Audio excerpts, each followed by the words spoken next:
할렐루야. 네, 만나서 반갑습니다. 네, 보고 싶었습니다. 서로 인사하겠습니다. 만나서 반갑습니다. 네, 네, 한 번 더 인사하죠. 많이 보고 싶었습니다. 많이 보고 싶었습니다.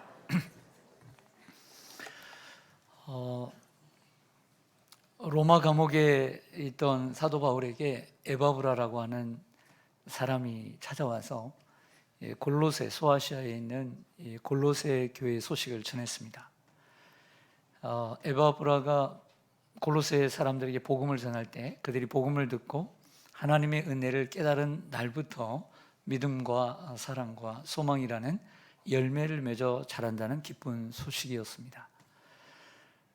이것이 지난 주일날 제가 전한 내용인데요.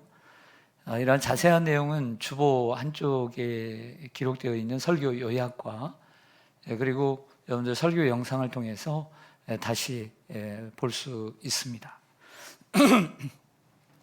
오늘 그 다음 본문인 1장 9절에서 14절까지의 말씀은 편지를 시작하면서 첫 인사를 이제 다 마치고요. 그들을 위한 기도를 적고 있습니다. 사도 바울이 쓰신 편지가 모두가 그런 건 아니지만 대부분은 이러한 인사를 하고 난 다음에 그들을 위한 기도가 대부분 다 들어가 있습니다. 그래서 오늘 본문은 사도 바울이 골로새 성도들을 위한 바울의 기도라고 할 수가 있습니다. 그것이 오늘 설교의 제목입니다. 따라서 하겠습니다. 골로새 성도들을 위한 바울의 기도. 오늘 저는 이 바울의 기도 내용으로 바로 들어가기 전에 여러분들에게 먼저 드리고 싶은 말씀이 있습니다. 내용을 여러분들이 배우고 싶겠지만 그 내용을 배우기 전에 먼저 우리가 알아야 되는 부분이 있다고 생각을 합니다. 바로 그것은 바울은 기도의 사람이었다는 것입니다. 사도 바울은 오늘 편지를 시작하는 지난 주일날 배웠던 3절을 한번 보시죠. 3절을 보시면 우리가 너희를 위하여 뭐할 때마다 하나님 곧 우리 주 예수 그리스도의 아버지께 감사하노라고 편지를 시작합니다. 여러분, 기도도 하지 않으면서 기도할 때마다 우리 주 예수 그리스도의 하나님께 감사한다라고 말할 수 있을까요? 없을까요? 그러면 거짓말장이죠. 사도 바울은 너희를 생각하고 기도할 때마다 우리 주 예수 그리스도의 아버지께 감사한다고 그랬어요. 이것은 그들을 위해서 기도하지 않고는 쓸 수 없는 문장이라는 것이죠. 여기서 기도할 때마다라는 말은 바울의 기도 시간에 골로새 교회 성도들을 기억하고 기도한다는 의미입니다. 여러분 한번 생각해 보죠. 우리가 누군가를 위해서 여러분들이 기도하는 사람들 관심이 없으면 기도할까요?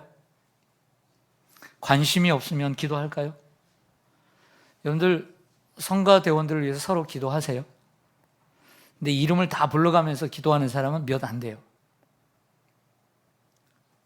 대장이나 지휘자나 총무나 30명의 대원들을 이름을 다 기억하면서 일주일에 한 번씩이라도 기도하는 사람은 몇 안 되는 거예요. 기도는 관심을 통해, 사랑을 통해 기억하고 기도하는 거예요.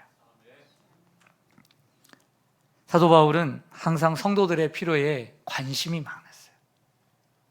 그리고 그들을 기도할 때마다 기억하고 기도했던 것이죠.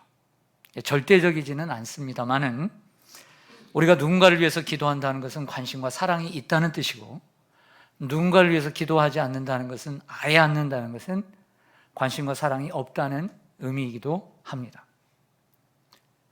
그런데 오늘 본문 새로운 단락을 시작하는 9절을 보시면 이로써 우리도 듣던 날부터 너희를 위하여 기도하기를 그치지 아니하고 구하노니 라고 기도의 서론을 얘기합니다. 듣던 날부터 너희를 위하여 기도하기를 쉬지 않는다. 바울은 언제나 기도를 달고 살았습니다. 사도 바울은 골로새 교회뿐만 아니라 에베소 교회, 또 빌립보 교회, 데살로니가 교회, 고린도 교회, 안디옥 교회, 예루살렘 교회, 그리고 로마에 있는 교회들을 늘 생각하며 기도를 달고 살았습니다. 여러분들은 기도를 달고 사시길 바랍니다. 기도를 달고 살아야 돼요. 사도 바울은 에바브라에게 골로새 교회 성도들에 대한 이야기를 듣던 날부터 기도를 시작했어요. 기도는 미루는 것이 아니에요. 기도는 듣던 날부터 시작하는 거예요. 기도는 절대 미뤄서는 안 되는 거예요. 우리는 종종 누군가에게 기도 부탁을 받습니다. 제가 목사다 보니까 기도 부탁을 받습니다. 여러분들도 기도 부탁을 받습니까? 안 받습니까? 얼마나 신령하지 않으면 기도 부탁도 못 받아요. 반성하고 회개하고 뉘우쳐야 돼요. 알았어요? 네? 네. 적어도 자녀가 부모님께 기도 부탁을 해야 돼요.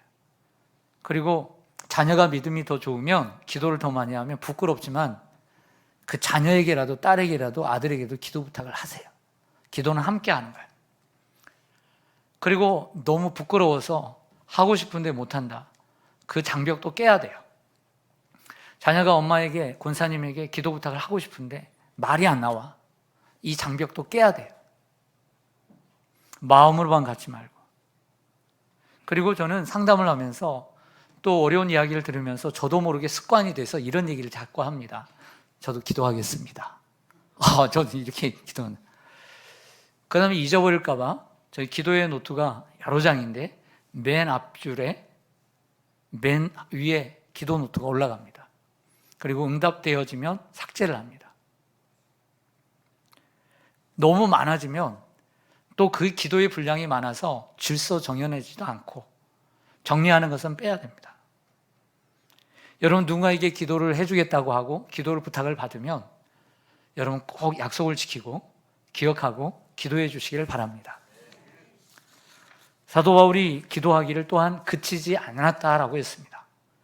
이런 표현은 다른 일은 하지 않고 24시간 기도만 했다는 말이 절대 아닙니다. 그들을 위해서 그치지 않았다는 것은 그들을 위해서 시간을 정해놓고 정기적으로 기도했다는 것입니다. 내가 너희를 위하여 기도하기를 쉬는 죄를 여호와 앞에 결단코 범하지 아니하겠노라. 누가 한 얘기입니까? 사무엘이 한 얘기입니다. 그러면 사무엘은 하루 종일 잠도 안 자고 일도 안 하고 나라도 돌보지 않고 기도만 했을까요? 아니죠. 왕이 없던 시대에 왕의 역할을 했고 선지자의 역할을 했고 제사장의 역할, 이 삼중직을 감당했던 사무엘이 얼마나 바빴겠습니까?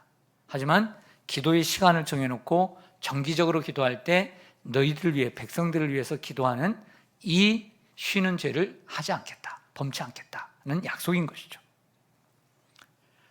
우리는 하나님을 극단적으로 섬기지 말고 정상적으로 섬겨야 합니다. 사람들이 극단적으로 섬기는 사람들이 있어요. 말을 들어보면 극단적이에요. 하나님은 극단적으로 섬기는 게 아니에요. 하루 종일 기도만 하는 게 아니에요. 그렇게 섬기는 게 아니에요. 기도하면서 일하고 일하면서 기도해야 될 줄로 믿습니다. 우리 예수님은 하루 종일 기도하신 게 아니라 일하기 전에 하루 새벽에 기도하시고 그리고 마치고 기도하셨습니다. 그리고 일하시면서도 또 기도하셨습니다. 기도하신 이유는 일을 잘하시기 위해, 하나님이 기뻐하시는 영광을 위하여. 여러분 우리가 어떤 일을 할 때, 교회를 할 때도 여러분들 직장 일을 할 때도 기도하면서 해야 되는 것은 기도할 때 하나님이 지혜를 주시고 생각을 넓혀주시고 깊이를 깊게 해주셔서 실수하지 않도록 어떻게 일을 해야 될 것인가 하나님이 지혜를 주신단 말이에요. 그러므로 기도를 하고 그 일을 하다 보면 실수가 적어지고 그리고 그 일을 통해서 하나님이 기뻐하시는 영광을 돌리게 되는 것입니다. 고린도전서 1장 25절의 말씀처럼 하나님의 어리석음이 사람보다 지혜롭고 하나님의 약하심이 사람보다 강하기 때문입니다. 하나님의 어리석음이 사람보다 지혜롭고 하나님의 약하심이 사람보다 강하기 때문에 그 하나님의 능력을 믿기 때문에 우리는 기도하는 줄로 믿습니다. 사도 바울의 기도는 심적으로 볼 때 아주 넓고 큰 세계 기도예요. 그의 기도는 세계적인 기도였다.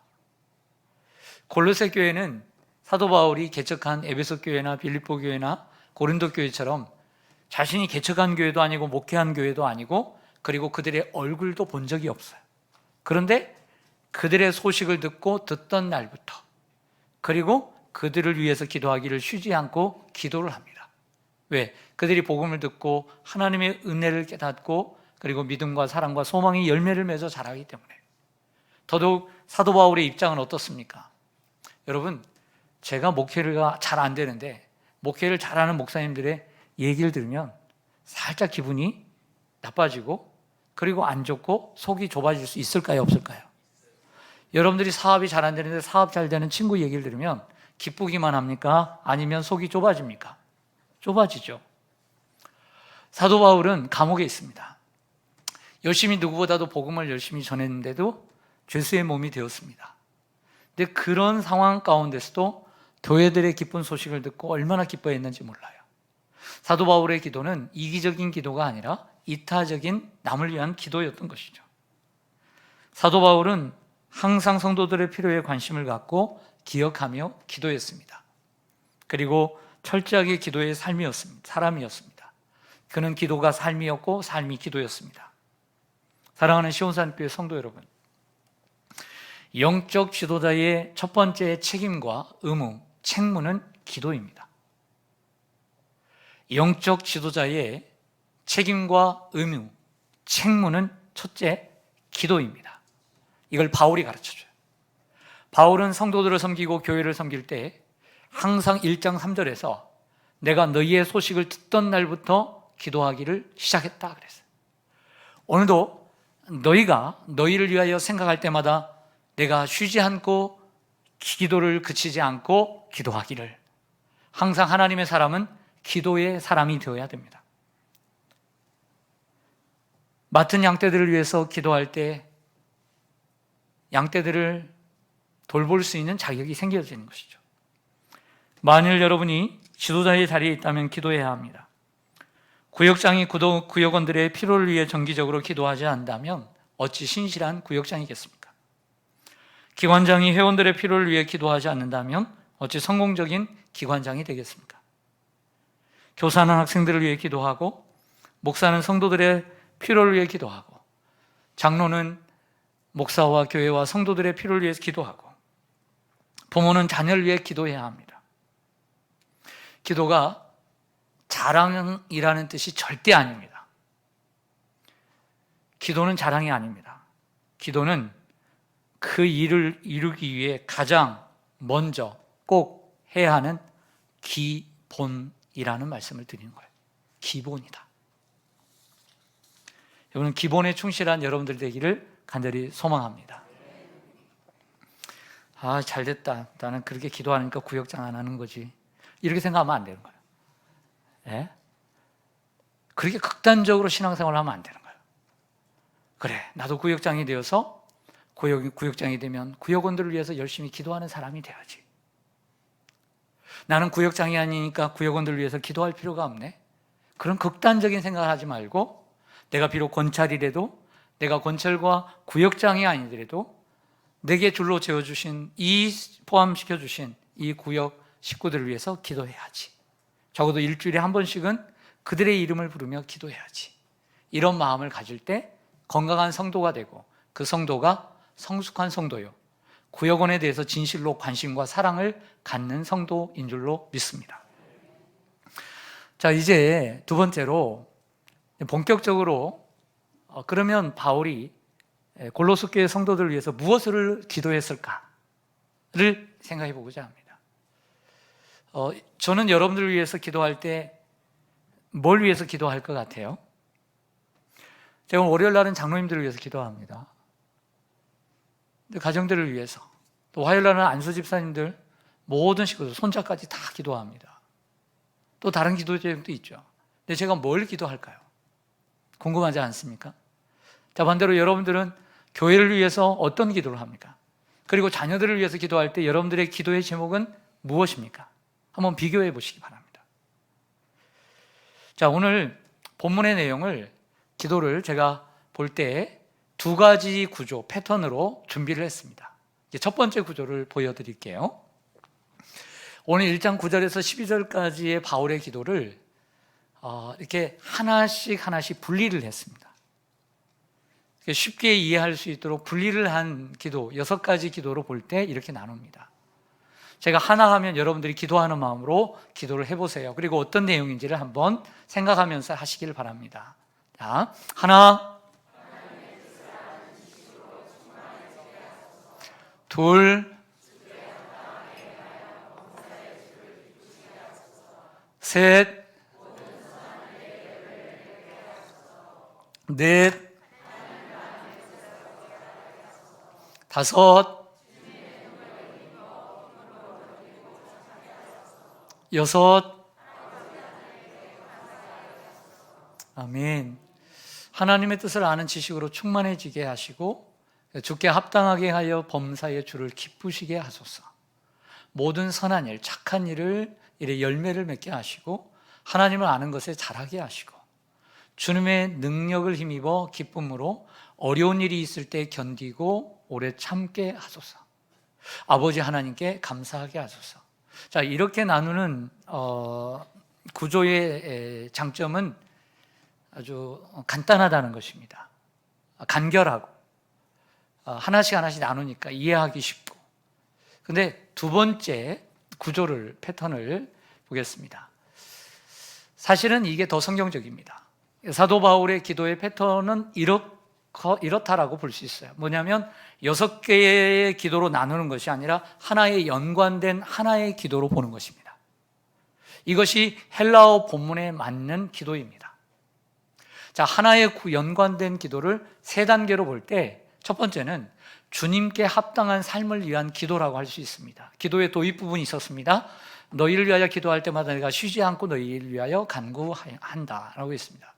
그러면서 가장 중요한 것은 하나님을 아는 지식으로 충만해지도록 간구한다라고 하는 것입니다.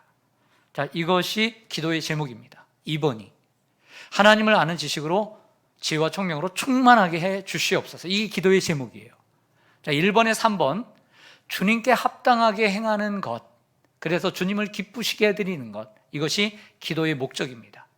하나님을 바르게 할 때 하나님 앞에 바르게 사는 삶이 되어서 하나님을 기쁘시게 해드리는 삶의 목적, 이것을 크게 1단계로 기도의 제목이라 할 수 있습니다. 두 번째는 그렇다면 주님께 합당하게 행하는 것은 무엇인지 4개의 분사절을 통해서 보여줍니다. 첫 번째는 모든 선한 일에 열매를 맺어 살아가는 것. 두 번째는 하나님을 아는 지식에서 자라가는 것. 세 번째는 어떤 어려움이든지 모든 것을 견디고 오래 참아가는 것. 그리고 네 번째는 하나님 아버지께 감사하며 살아가는 것. 그리고 세 번째는 또 하나의 분사구인데 여기에는 그 2번에 4번을 가지고 하나님 앞에 그러면 감사해야 되는 이유, 그 이유를 얘기하고 있습니다. 그래서 흑암의 권세에서 건져내어서 아들의 나라로 옮기셨기 때문에 또 우리를 속량 곧 죄사함을 얻게 하심으로써 하나님께서 우리에게 구원을 베풀어 주셨기 때문이다 라고 말하는 것이 오늘 사도 바울의 기도입니다. 첫 번째 질문으로 돌아갑니다. 여러분들은 교회를 위해서 뭐라고 기도합니까? 그리고 여러분들의 자녀 손들을 위해서 기도할 때 뭘 기도합니까? 그 기도와 비교할 때 여러분들의 기도와 바울의 기도의 공통점과 차이점은 어디에 있습니까? 사도 바울의 이 기도의 주안점은 하나님을 아는 지식이 있습니다. 따라서 하겠습니다. 하나님을 아는 지식. 그 로마 감옥에서 그 1차 투옥되었을 때 4개의 편지를 쓰지 않습니까?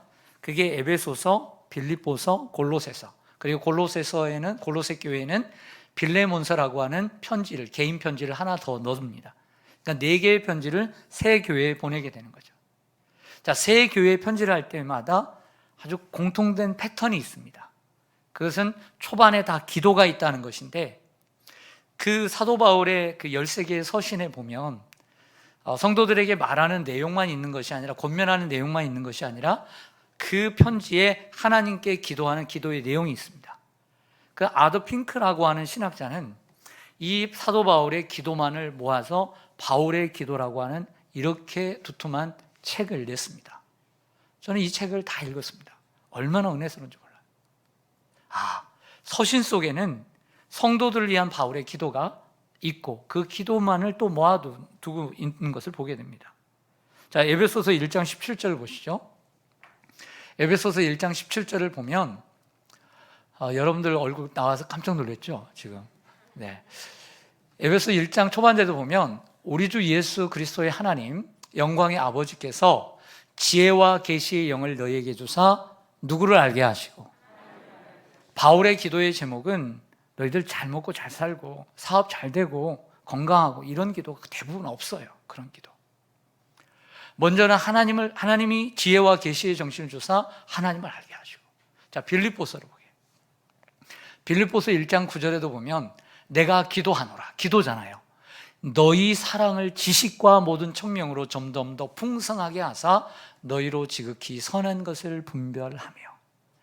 지극히 선한 것이 무엇이겠습니까? 하나님을 아는 지식이죠.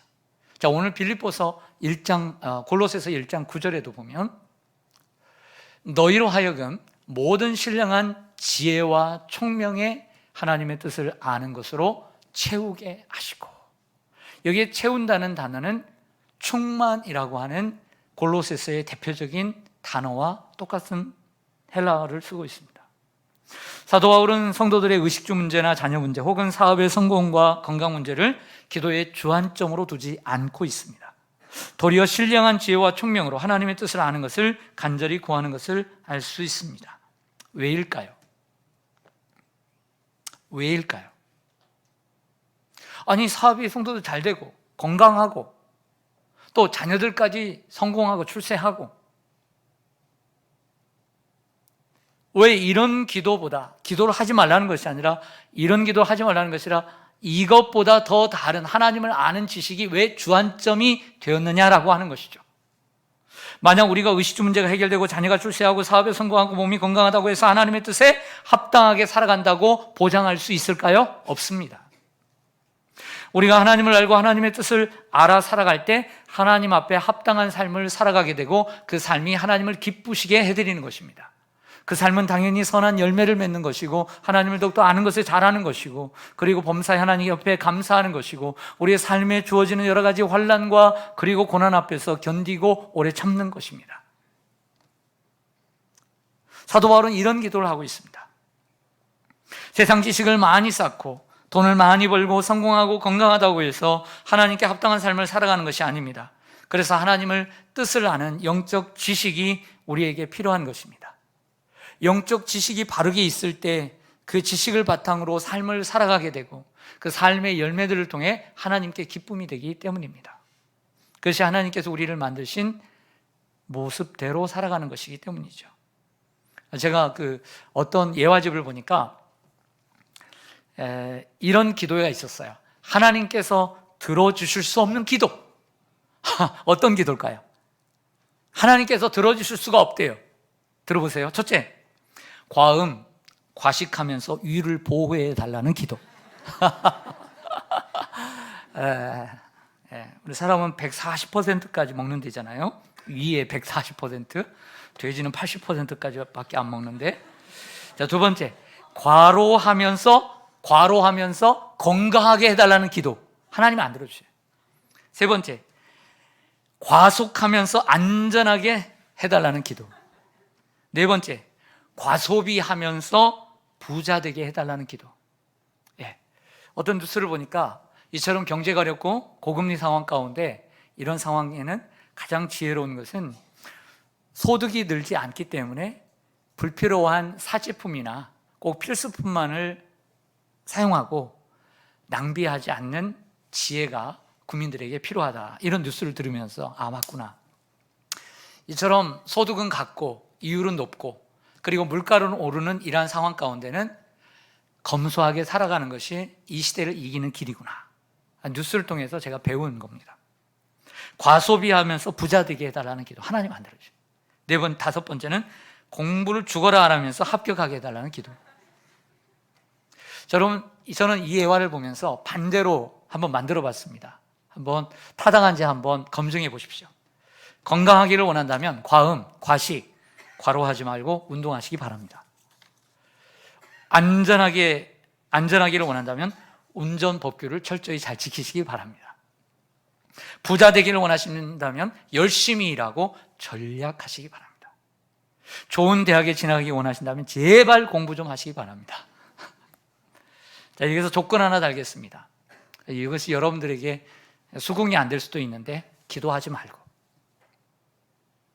이것은 기도하지 않아도 세상 사람들도 다 되는 거예요. 아예 이런 것들을 기도하지 말라는 것이 아닙니다. 우리가 아무리 열심히 해도, 일을 해도 하나님이 도와주셔야 되고요, 공부를 해도, 자녀가 공부를 해도 정말 하나님이 도와주셔야, 은혜가 있어야 되는 건 사실이에요. 그러나 그렇게 공부도 안 하고 기도하고 열심히 일도 안 하고 공부하고 낭비하면서 부자 되기를 원하고 하나님이 기뻐하시지 않아요. 여러분, 이런 것들도 기도해야 되지만 기도한다고 되는 것이 아닙니다. 정말 우리가 기도하려면 하나님, 우리 자녀가 공부의 동기를 깨닫게 해 주옵소서. 동기를 깨닫되 단순히 부자 되는 것이 아니라 선한 동기를 깨닫고 도전을 받게 하여 주시옵소서. 하나님, 우리 자녀가 사업을 하되 아주 크게 잘 되기를 바라지 않습니다. 그러나 잘 되기를 바라는 부모의 마음은 하나님 아시죠. 정직하고 그리고 오래가는 기업, 그리고 사람들에게 인정받고 그 일을 하면서 기뻐하며 즐거워하며 자기 삶의 즐거움, 엔조이하면서도 하나님 앞에 하나님 기쁘게 11조도 잘 드릴 수 있게 하시고 교회의 기둥이 되게 하시고 목회자에게 힘이 되게 하시고 성도들에게 도움이 될 수 있는 그런 멋진 아들이 되게 해 주시옵소서. 이렇게 기도를 해야지. 그러므로 우리의 기도의 우선순위는 의식주나 자녀나 사업이나 건강보다 하나님을 알고 그분의 뜻을 아는 것에 있어야 합니다. 그렇게 하나님 앞에 합당하게 사는 법을 알 때, 그리고 알고 그렇게 살아갈 때 범사에 하나님을 기쁘시게 해드릴 수 있는 것이지, 하나님을 알지도 못하면서 잘 먹고 잘 돈 벌고 성공한들 하나님이 영광을 받으시겠느냐 말이에요. 그럴 수가 없는 거예요. 결국 하나님을 아는 지식의 목적은 하나님 앞에 합당하게 살아가기 위해서죠. 사람들이 세상 공부를 많이 한다고 하나님을 기쁘시게 하는 것이 아닙니다. 하나님의 지식에 이것도 안 됩니다. 사람들이 성공해서 돈을 많이 번다고 하나님을 기쁘시게 하는 것도 아닙니다. 하나님은 가지고 계신 그 물질에 비교가 되지 않습니다. 자녀들이 좋은 대학에 진학하고 연봉이 많은 좋은 직장에 들어간다고 하나님을 기쁘시게 하는 것이 아닙니다. 하나님을 아는 지식으로 충만할 때 범사에 하나님을 기쁘시게 할 수 있습니다. 하나님을 아는 지식이란 하나님이 어떤 분이시며 그분이 어떤 일을 행하셨으며 나를 위한 어떠한 계획과 비전을 갖고 계신가를 아는 것입니다. 하나님이 어떤 분이시며 어떤 일을 하셨으며 나를 위해서 어떤 계획과 비전을 가지고 계신가를 아는 것, 그래서 그대로 살아갈 때 하나님께 영광이 되는 겁니다. 골로새 성도들은 복음을 듣고 깨달은 날부터 믿음과 사랑과 소망의 열매를 맺어 자라고 있었습니다. 잘하고 있으면 뭐 된다라고 생각하는데 바울은 그렇게 생각하지 않았던 거죠. 아직도 여린 믿음으로 한 10년, 20년밖에 안 된, 빨라봤자 30년밖에 되지 않는 교회 성도들, 아직도 여린 믿음이 있기 때문에 그들이 더 잘하기를 바라고 있는 기도입니다. 여러분, 신앙은 오래되었다고 모태신앙이라고 방학이 없습니다. 휴학이 없습니다. 졸업도 없습니다. 우리는 항상 배우고 그리고 또 배우고 또 배워야 될 줄로 믿습니다. 그래서 성장해야 합니다. 바울은 골로새 성도들이 어린 믿음의 성도들인 것을 알았습니다. 그들의 교회는 거짓 교사들과 그들을 헤아리는 사단의 유혹들이 있었습니다. 첫 번째 시간에 골로새서를 개관할 때 2장을 본문으로 그들이 처한 어려움을 말씀드렸습니다. 그 유혹을 뿌리치고 승리를 하기 위해서는 신령한 지혜와 총명으로 하나님을 아는 것에서 자라가야 하고 올바른 분별력이 필요합니다. 그뿐만 아니라 골로새 성도들은 앞으로 견디고 오래 참아야 하는 일들이 수없이 많음을 바울 자신의 선교 사역을 통해 바울이 너무나 잘 알고 있었습니다. 여기서 견디고 오래 참음에 이르게 하시고, 이 견딤과 오래 참음은 같은 것이지만 견딤은 환경, 어려운 환경을 참는 것이고 오래 참는 것은 어려운 사람들을 참는 것. 어려운 환경과 형편이 있을 때 그것을 견딜 때 견디라는 헬라어를 쓰고 있고, 오래 참는 것은 나를 괴롭게 하고 힘들게 하고 나를 반대하는 이러한 사람들을 극복해 나를 실망시킨 사람들을 이겨내는 인내를 얘기합니다. 예수를 믿고 거듭났다고 해서 환경의 스트레스를 받지 않거나 사람들과의 관계에서 항상 원만한 것은 아닙니다. 근데 바울은 성령이 주시는 능력, 여기에 능력이라고 되어 있지만 두나미스, 오직 성령이 너희에게 임하시면 너희가 권능을 받고, 이 권능이라는 단어와 동일한 헬라어 능력, 권능을 받음으로 기쁨으로 오래 견디고 오래 참음에 이르게 하시고, 우리가 자녀를 위해서 하나님 우리 자녀가 아무 어려운 일도 없게 해주시고 편안하게 하시고 괴롭히는 사람도 없게 하여 주시고 고통도 없게 하시고 다치지도 않게 하여 주시옵소서. 목소리는 신령해. 그런데 내용은 전혀 신령하지가 않아요. 이런 기도 할 수 있죠, 부모니까. 그러나 자주 할 필요는 없어요. 그 자녀가 삶을 바르게 사는 게 중요한 거죠. 바른 생각을 가지고. 사람은 살아갈 때 허튼 생각, 나쁜 생각 가질 수 있는 가능성이, 기회가 너무 많아. 에이! 하고 차고 나올 수도 있고. 그렇죠? 교회 생활하다가도 마음이 삐뚤어질 수가 있어. 가인은 제사를 드리고도 동생을 죽였어. 예배를 드리다가도 박차고 나갈 수도 있어. 하지만 하나님, 세상에 수많은 일들이 일어나도 하나님을 향한 마음, 그리고 좋은 성품, 자신을 견디고 이기며 오래 참는 마음을 주시옵소서. 이렇게 기도해야지. 편안하고 평탄한 길을 가지 말고, 그런 길을 가지 않는다 할지라도, 어려움이 온다 할지라도 그 어려움을 극복하게 하여 주시옵소서. 복잡한 상황에서도 하나님께서 원하시는 길을 알게 하시고, 사람들이 큰 목소리로 완력으로 설득하고 그 공동체를 무너뜨리려고 해도 바른 분별력으로 그 공동체를 건강한 공동체로 세워갈 수 있는 영적 리더가 되게 하여 주시옵소서. 이런 기도가 필요한 거죠. 나이 60이 넘은 한 여인이 있었습니다. 그 사람은 집안 형편이 너무 좋았습니다. 그래서 예수님을 믿고 있었습니다. 늘 그런데 집안 형편이 안정되고 이렇게 풍요로웠는데도 불구하고 늘 마음은 불안하고 그리고 근심이 많았습니다. 근데 그 집에 일주일에 두세 번씩 일하러 오는 도우미 아주머니가 있었어요. 그분도 크리스찬이었어요. 근데 그분의 얼굴에는 늘 밝고 웃음이 있었습니다. 가사 도우미를 할 정도면 분명히 많은 인생의 고난이 있었고 지금도 어려울 텐데, 아니 저분은 왜 어떻게 저렇게 얼굴이 밝을 수가 있지? 속으로 생각했습니다. 아무리 생각해도 알 수가 없어서 어느 날 어머니, 그 아주머니에게 물었습니다. 아주머니는 좋은 일이 많으신가 봐요. 늘 얼굴이 밝고 기뻐요. 그랬더니 대답합니다. 네, 성경을 읽기 때문이에요. 나도 성경을 읽는데? 그러면서 말했습니다. 그것은 성경을 제대로 안 읽어서 그래요. 기분이 나빴겠어요, 안 나빴겠어요? 기분이 나쁘죠. 발끈했습니다. 왜 내가 성경을 제대로 안 읽는다고 그래요? 성경을 보세요. 성경에서는 환난 중에도 즐거워하라, 시험을 당하거든 온전히 기쁘게 여기라고 말씀하고 있잖아요. 저는 그 말씀을 그대로 믿고 실천하는 거예요. 아주머니는 저보다 더 좋은 형편에서 살아가잖아요. 더 기뻐하고 더 감사할 수 있는 조건들이 많잖아요. 그러자 이 아주머니는 고개를 들 수가 없었습니다.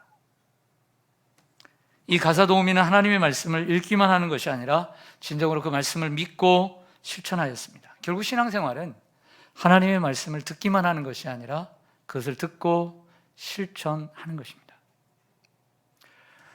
예배 시간에 설교를 듣고 그리고 성경 공부 여러 가지 열심히 많이 하는 것, 그것은 성경을 쌓는, 지식을 쌓는 종교생활의 종교인이 되는 길입니다.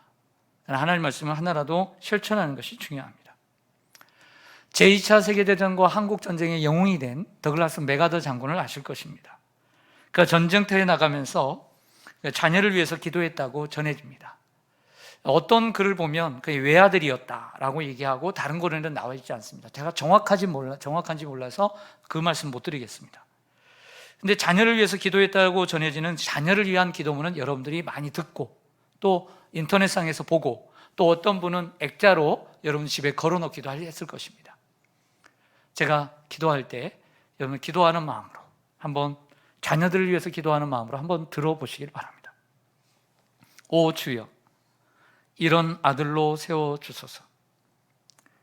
다른 그 번역을 보면 이런 자녀가 되게 하소서라고 되어 있지만 원문에는 이렇게 son, 아들로 되어 있습니다. 그래서 제가 이렇게 놓은 겁니다. 오 주여, 이런 아들로 세워주소서.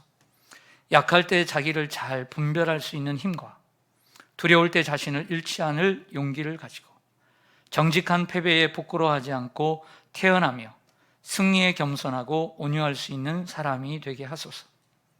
소원하기보다 행동으로 보이며 주님을 알고 자신을 아는 것이 지식의 근본임을 아는 사람이 되게 하소서. 아들을 쉽고 편안한 길로만 인도하지 마시고 곤란과 고통의 길에서 도전할 줄 알게 하시고 폭풍우 속에서도 일어서는 법을 배우게 하시며 패한 자를 불쌍히 여길 줄 알도록 해 주소서.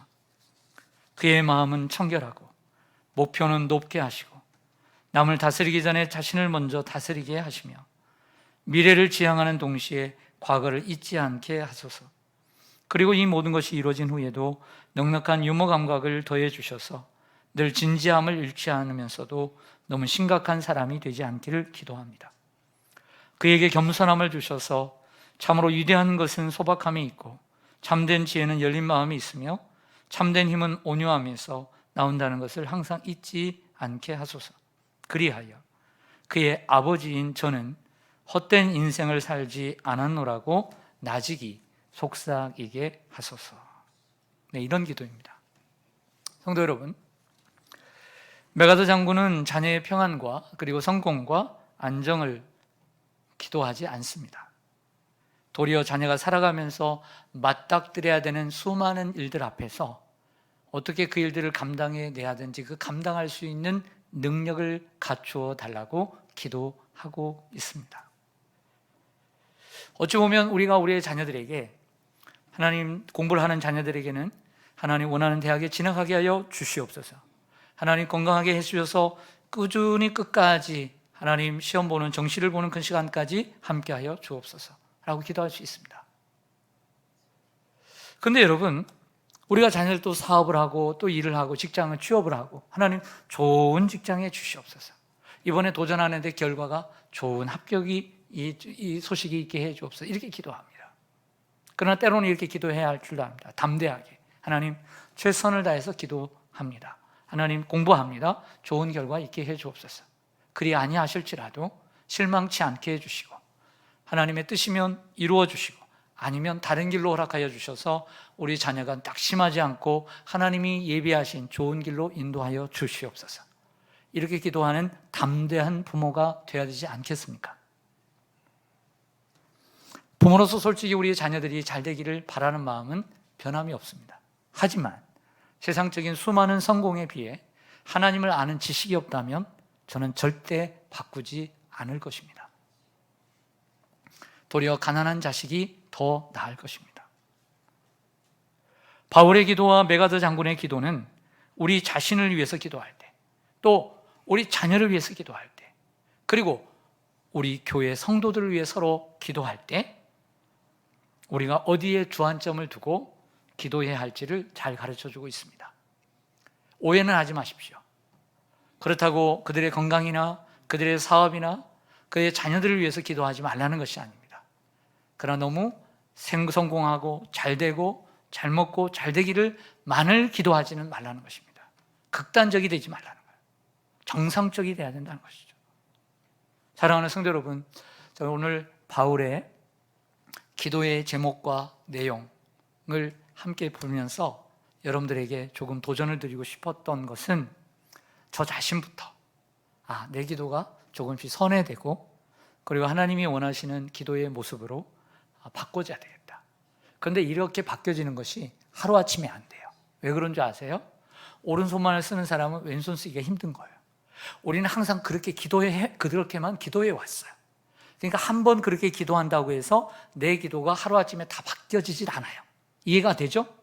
그래서 꾸준히 그렇게 기도하는 훈련을 해야 돼. 내가 이번에 이렇게만 기도를 했네. 또 자녀를 위해서, 교회를 위해서, 성도를 위해서 이렇게만 기도했네. 그러면서 뉘우치고 좀 더 바울과 같은 하나님이 원하시는 그런 기도를 하도록 노력을 해야 돼.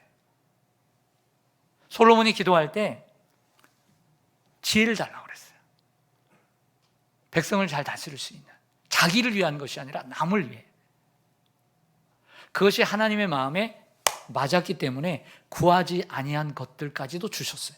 부귀와 영화. 여러분들이 우리가 기도한다고 해서 하나님이 다 기뻐하실 거라고 착각하지 맙시다.